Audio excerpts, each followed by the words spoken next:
Hello दोस्तों, आप सभी का स्वागत है द प्लेटफॉर्म गुरुकुल चैनल पे। दोस्तों, आज की इस वीडियो में हम लोग देखने वाले हैं कि यूपी पुलिस कांस्टेबल 2024 में जो 60,000 से भी ज़्यादा वैकेंसी आई हुई है, उसमें हम लोग एक वर्दी के लिए जीके जीएस को 38 में से 38 नंबर कैसे ला सकते हैं अभी से पढ़ के। देखो भाई, जीएस में 38 नंबर लाना एकदम ना मुमकिन ही नहीं है। और कोई टॉपर भी है ना, टॉपर, वो भी नहीं ला सकता है। और आप तो अभी से तैयारी करोगे, लेकिन इतना स्ट्रेटजी जरूर रहेगा कि आप यहाँ पर आराम से 30+ नंबर सिक्योर कर लोगे। तो देखिए, मेनली रूप से हम लोग को जीके में पढ़ना क्या होता है, सो देख ले, उसका बात कर लेते हैं। उसके बाद हम आपको बताएंगे कि किस टॉपिक में क्या पढ़ना है। देखिए, हम लोग को एक तो हम लोग का हिस्ट्री पढ़ना होता है, दूसरा जियोग्राफी होता है, तीसरा पॉलिटी हो जाता है, चौथा अगर बात करें तो इकोनॉमिक्स होता है। और यूपी पुलिस है तो इसमें एक यूपी का जो जीके होता है वो भी अलग से आता है, तो उसको भी हम डिस्कस करने वाले हैं। और साइंस की अगर हम लोग बात कर ले तो इसमें हो जाता है फिजिक्स, केमिस्ट्री और बायोलॉजी। ठीक। और करंट अफेयर, और आगे बात देखें तो ये यूपी स्पेशल, इसका करंट अफेयर। ठीक। तो इतना चीज़ें हम लोग को पढ़ने हैं। और इसमें भी हम लोग देखें तो यहाँ पर 3 पार्ट पढ़ना रहता है। कौन कौन? तो एक होता है मॉडर्न, मिडिएवल और एंशिएंट, 3 चीज़। और जियोग्राफी में भी हमें 3 चीज़ पढ़ने होते हैं। और हिस्ट्री में एक और आ जाता है यूपी का हिस्ट्री करके। और जियोग्राफी में एक तो आपका वर्ल्ड लेवल का आएगा, दूसरा इंडिया लेवल पे आएगा, और तीसरा यूपी का। तो यूपी में उतना मतलब यूपी के जीके पे उतना फोकस नहीं कर रहे हैं। मेन हम लोग को फोकस करना है तो यूपी के करंट अफेयर पे, और यहाँ पर सबसे ज़्यादा फोकस करना है। और एक बात और है कि आपको इसमें एक और चीज़ देखने का मिलता है, स्टैटिक। स्टैटिक्स से सबसे ज़्यादा क्वेश्चन आते हैं, और हम आपको बताएंगे कि स्टैटिक्स में भी हमको पढ़ना क्या है उसके बारे में। तो चलिए हम लोग आगे देखते हैं। तो देखिए, हम लोग पहले बात कर लेते हैं किसकी, तो पहले हम लोग बात कर लेते हैं ज्योग्राफी की। पहले और ज्योग्राफी की हम लोग नहीं, पहले हम लोग हिस्ट्री की बात कर लेते हैं। पहले किसकी बात कर लेते हैं? हिस्ट्री की। जैसे आप सभी को पता है कि एक तो हमारा एंशियंट होता है, मिडिवल होता है, मॉडर्न हो गया। 3 तरीके से हिस्ट्री आते हैं। तो इसमें आपको एंशियंट में उतना ज़्यादा फोकस नहीं करना है, और ना ही मेडिवल पे। आप ज़्यादा से ज़्यादा मॉडर्न हिस्ट्री को आप जितना ज़्यादा पढ़ लीजिए। इसमें ज़्यादा चीज़ें हम लोग को याद करनी रहती है कि ये यूरोपीय कंपनियों का आगमन कब हुआ, अंग्रेजों का शासन, फिर ये महात्मा गांधी का असहयोग आंदोलन, महात्मा गांधी के बारे में, फिर नेहरू के बारे में। इसमें बहुत सी चीज़ें पढ़नी रहते हैं, मगर उतना अभी हम लोग को पढ़ने के लिए टाइम है नहीं। क्या? तो हम लोग पढ़ेंगे क्या? तो एक लूसेंट बुक आता है, लूसेंट बुक आता है, तो उसमें एक ग्रीन कलर का बॉक्स आता है। तो आपको एंशियंट, मिडिवल और मॉडर्न तीनों में जितना भी ग्रीन कलर के बॉक्स है, उसमें जितना भी चीज़ दिए हुए हैं आपको सभी पढ़ लेना है। वैसे ही हम लोग जियोग्राफी में भी करेंगे। जियोग्राफी में भी वही हमारा जो नीला कलर का बॉक्स आता है उसी में हम लोग को पढ़ना है। वैसे ही हम लोग पॉलिटी में भी करेंगे। तो पॉलिटी में थोड़ा सा और एक्स्ट्रा भी करना है, उसको हम आपको बता देते हैं। देखिए, पॉलिटी में हम लोग को पहली बात तो अगर हम लोग पढ़ रहे हैं तो हम लोग का आर्टिकल वन से लेकर के और आर्टिकल जहाँ तक राष्ट्रपति लोग आते हैं वहाँ तक तो हमारे मुंह पर याद रहना चाहिए। और यहाँ तक ही हम लोग पॉलिटी को बढ़िया से कवर कर लेना होगा, क्योंकि इसके बीच में बहुत से ज़्यादा क्वेश्चन बन जाते हैं। जैसे राष्ट्रपति के बारे में, इसकी आयु क्या होती है, इसका वेतन क्या होता है, राष्ट्रपति के बारे में और भी चीज़ें बहुत ज़्यादा पूछ लिए जाते हैं, इसकी योग्यताएं क्या है, और फिर प्रधानमंत्री के बारे में, इस सब के बारे में। और यहाँ पर भी हम लोग देखेंगे तो एक ग्रीन कलर का बॉक्स आता है, उसको भी हम लोग को देखना ही रहता है।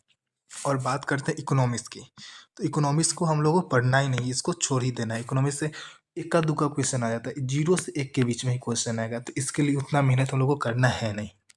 आगे हम लोग देख लेते हैं साइंस के बारे में। देखिए, हम लोग स्टैटिक के बारे में डिटेल रूप से बात करेंगे। ठीक। तो देखिए, हम लोग पहले साइंस में बात कर लेते हैं। साइंस में हम लोग बात कर लेते हैं, कलर नहीं दिखाई दे रहा है, दूसरा ले लेते हैं। तो साइंस में जैसे ही हम लोग बात करेंगे तो साइंस में हम लोग को पढ़ना है फिजिक्स, केमिस्ट्री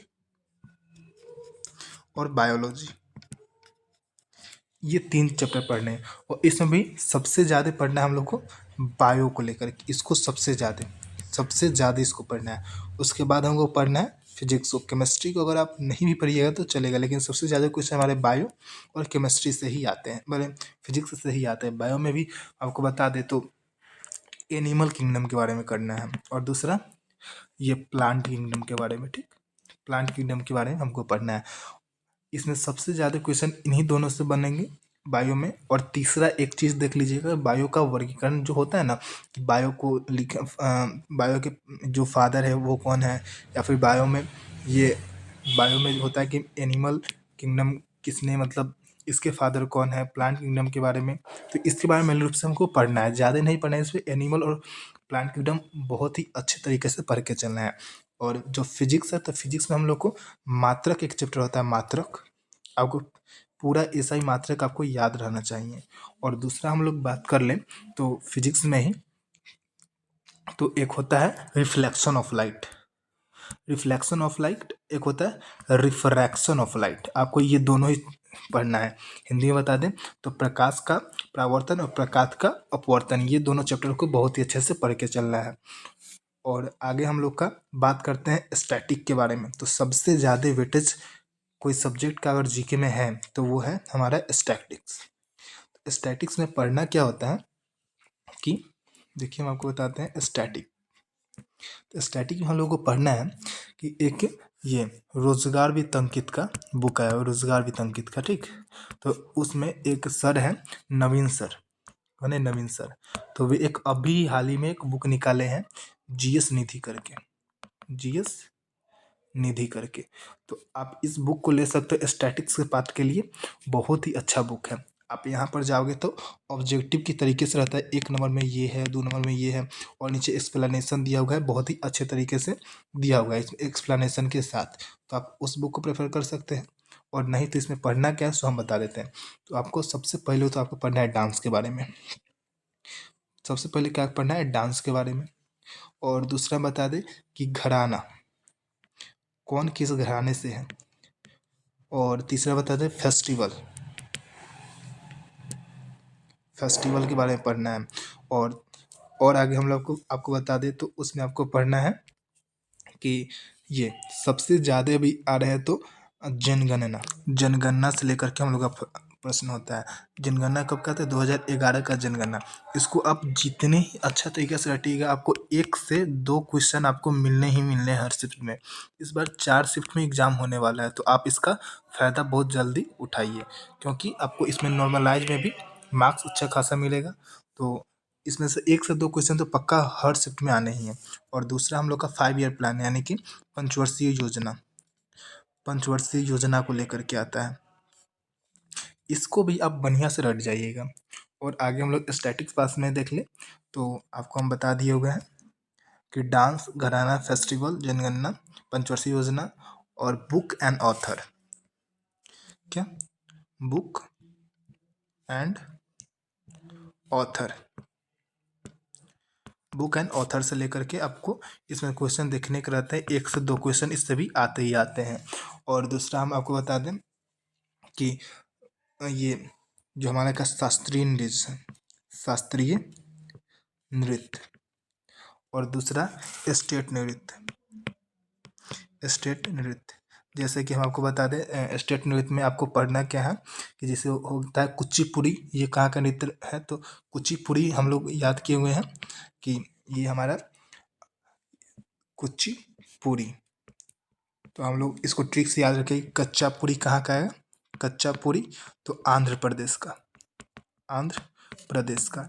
यहाँ पे आंध्र प्रदेश से हम लोग याद क्या किए कि जो कुचिपुड़ी, तो पूरी कच्चा क्यों रह गया, क्योंकि वहाँ के लोग अंधे होते हैं। बस ये ट्रिक है, इस पर कोई, और वहाँ के लोग देख रहे हैं तो इस पर भड़कना वड़कना नहीं, बस हम लोग ट्रिक लाए कि अगर अंधा है तो कच्चा पूरी बनाएगा। तो इस तरीके से आप याद कर सकते हैं उसको भी। और हम आपको बता दें कि डांस में देख लीजिए, और आपको हम ये जो अवार्ड होता है, अवार्ड से आपको क्वेश्चन आते हैं कि जो बांसुरी वादक हो गए, जो डांस हो गए, उनको कौन सा अवार्ड मिला हुआ है। जैसे हम लोग का सोनम मान सिंह हो गई, सोनम मान सिंह, तो यह कहाँ की है, तो इसको हम लोग बता देते उड़ीसा की है। तो इस तरीके से हमको पढ़ना है। तो आपको हम बता दें कि कम से कम आपको इतना जीके तो आपको पढ़ के ही चलना है। तो आपको मोटा मोटी एक रफ आइडिया आपको लग गया होगा कि आपको पढ़ना क्या है, ठीक। और आपको मोटा मोटी रफ आइडिया आपको अब लग गया ही होगा कि आपको पढ़ना क्या है। तो आप आराम से पढ़िए, कोई दिक्कत नहीं होगा। तो ठीक है, तो हम लोग मिलेंगे नेक्स्ट वीडियो में। तब तक के लिए बाय बाय, टाटा। और आपको वीडियो अच्छा लगा हो तो वीडियो को आप आराम से लाइक कर सकते हैं।